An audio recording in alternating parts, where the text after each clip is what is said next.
Olá, eu sou Roberto Coelho, você está em Um Lugar e Suas Histórias e nós estamos falando aqui sobre o Nordeste brasileiro e hoje nós vamos começar com a sua primeira capital. Vamos lá?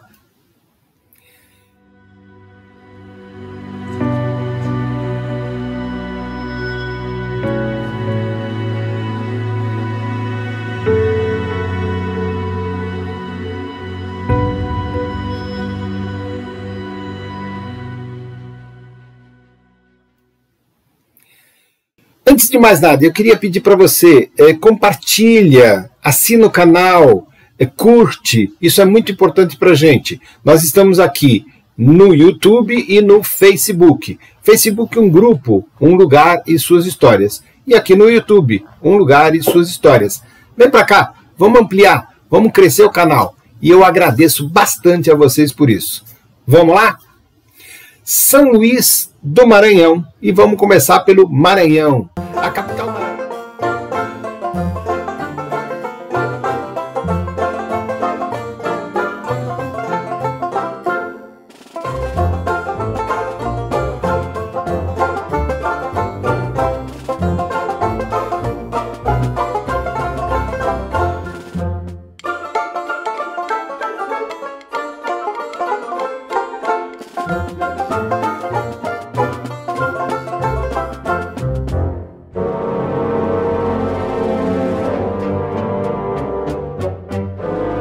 A capital maranhense é lembrada, então, hoje pelo seu enorme casario de arquitetura portuguesa, que então abrigava ocas de madeira e palha, numa paisagem ali intocada. Então, quando chegou o português aqui e encontrou os índios tupinambás, não é?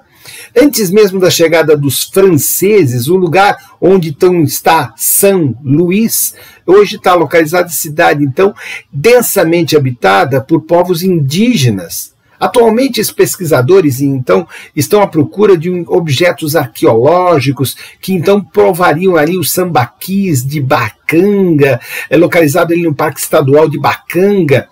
Os pesquisadores, então, colocam ali a procura de vestígios de novos artefatos e essa busca, então, desses sambaquis mostra um pouco da história do pré-colonial dentro da ideia de São Luís. A colonização portuguesa, vamos lá, colonização portuguesa primeiro. Então, em 1535, a divisão do Brasil, então, pelos portugueses em capitanias hereditárias, deu então a um tesoureiro chamado João de Barros a primeira oportunidade, então, de colonizar ali a parte de São Luís, né? Então, em 1550, foi fundada, então, uma cidade chamada Nazaré, provavelmente onde hoje está ali São Luís mesmo, e acabou, no entanto, sendo abandonada devido, então, a uma grande resistência desses índios aí, os tupinambás que nós estamos falando. Desde o século XVII, novos elementos de civilização europeia, então, chegaram a São Luís por via marítima, e aí, então, começaram ali os religiosos carmelitas, os jesuítas, os franciscanos.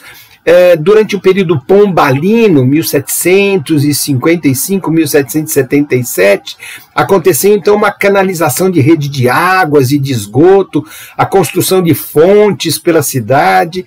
Então tudo isso dava um desenvolvimento ali para a cidade de São Luís.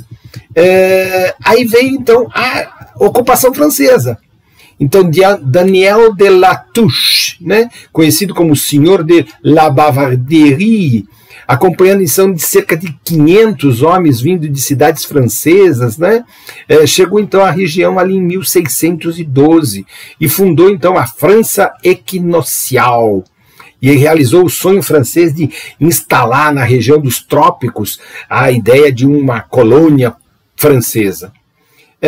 Uma missa foi realizada, então, pelos capuchinos, a construção de um forte, nomeado, então, São Luís, em homenagem a quem? Ao Luís IX, o patrono da França, e ao rei francês, o Luís XIII.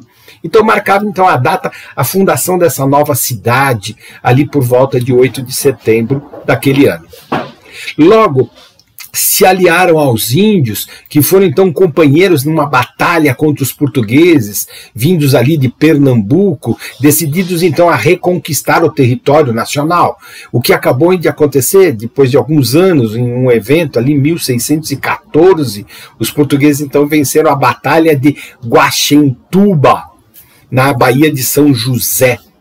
Em 1615, a tropa da capitania de Pernambuco, então comandada por Alexandre de Moura, expulsava os franceses do Maranhão.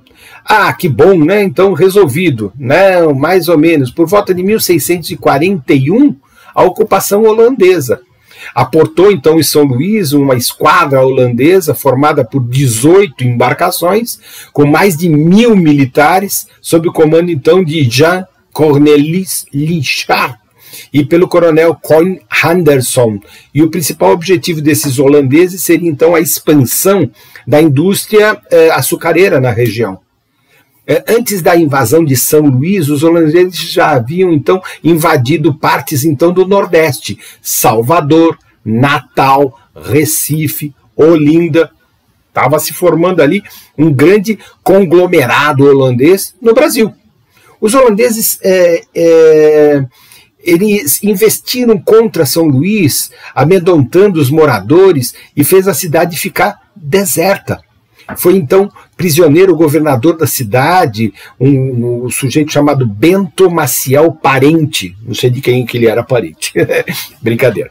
E também hasteada a bandeira holandesa naquela localidade. A cidade toda foi saqueada, igrejas e templos foram roubados, cerca de 5.000 arrobas de açúcar foram roubados, e isso então resultou numa paralisação grande da economia aí do Maranhão.